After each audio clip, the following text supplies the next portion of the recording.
is a growing citizens movement demanding an explanation of chemtrails. And I talked to my NSA buddies at Fort Carson, Peterson Air Force Base, and Buckley, where I was actually their doctor taking care of the pilots flying and spraying the chemtrails. So I know it's real. If anybody says it's not real, they're full of it. It's not the same as conducting some localized test for some defensive project. This is open air operations. It's not a test. This thing is in place.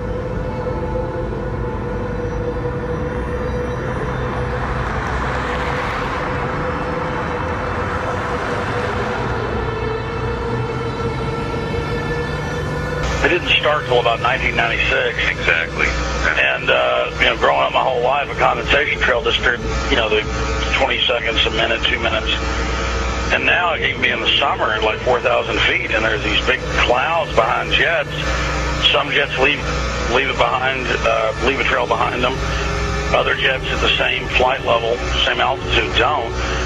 And, instead of just getting into are they spraying us or what's changed in the jet fuel or what's changed in the atmosphere, there are tens of thousands of declassified admissions under different programs where different Pentagon programs, different agencies of the government have tested chemical, biological, and radiological agents on the American people.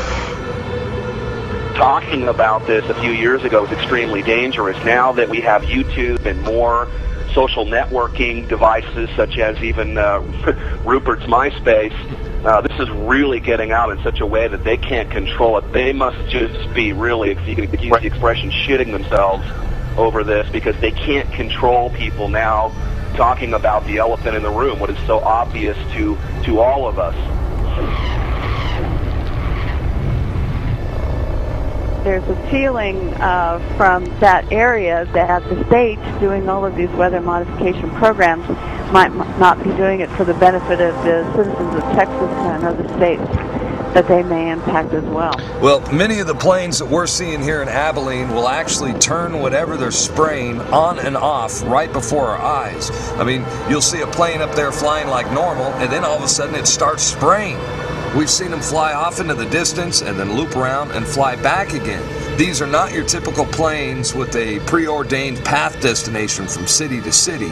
Someone needs to explain to me why do they stop traveling in one particular direction and then loop around and come back again. They perform this behavior so many times that we start seeing the tic-tac-toe grids in the sky. We're witnessing the giant X's. And I mean, Rosalind, when you and I grew up, these contrails naturally dissipated in a few seconds or perhaps a minute max. But these things expand, they grow bigger, and before you know it, the entire sky is overcast. That's correct. And they are there all day. They do loop the loop around our county and our state. We follow them at times with spotters in different areas, watching the planes loop, come back around. And we know from the FAA records that the jets from commercial airlines fly in straight lines. And coming across our county, there aren't many, and they stay mostly in certain patterns. The jets that we see leaving the persistent jet contrails move in directions that normal jets wouldn't fly because it would use too much fuel and put them off schedule. And the jets that we see here do loops. We've got pictures of them looping the same X's and crosshatches. But I believe that some of that, not only are they looking for keeping something in the air almost all the time, but we feel that some of the markings are to mark the start and stop areas for their programs so that they can watch their experiments either from satellite or the ground.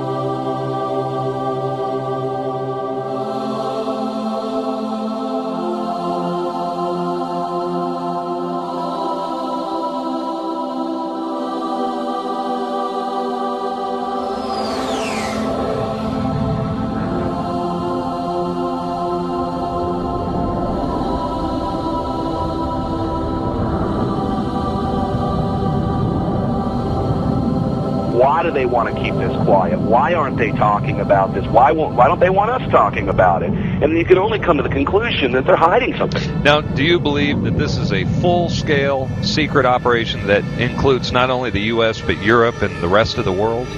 Well, that's apparent because you can see the pictures from all over the world, and I get them constantly. Some areas are worse than others. The excuse for this is, number one, weather modification, number two, to save us from global warming, and number three, to save us from the terrorists. A lot of these programs, of which there are many patterns and which has been designated as wake vortex simulation carried out by NASA Langley Research Center, many of these operations and the patents go on to explain how if there is a biological attack by a terrorist at some point, that these exercises and practices will, in a sense, save us with the spider webbery that comes down from the aerosol spraying, potentially gathering the chemical mass spray that could be sprayed on any given population. The problem with that is the terrorists don't have the means to deliver this. They don't have the access to deliver this over the American populace per se. And the only people who have been doing this, that is biological experiments on the American people, is the military themselves, which has been admitted from everything from Operation Shad to the spraying that happened in San Francisco, I believe back in the 60s and the 70s, that literally killed people. Again, I may not be able to ascribe intent, but what I can say is that it is expected that there will be increased mortality as well as the potential of a huge host of unknown pathogens that we are subject to, and this is not based on speculation. There's a whole arena of biological research that we haven't even begun to touch on. Could a strange substance found by a Southwest Arkansas man be part of a barium found in our sample? At a community in the San Bernardino Mountains has a real mystery on its hands. The official explanation here is that jet contrails are causing strange lines in the sky. What effects barium has on the body. Short-term exposure can lead to anything from stomach to chest pains. Long-term exposure causes blood pressure problems. Ryan addressed concerns by chemtrail researchers that barium could be meant to wear down a person's immune system. You're talking about dominating our air supply without the human consent in a way that is difficult for many of us certainly to conceive, and certainly many of us refuse to accept it even in the light of sufficient and overwhelming evidence.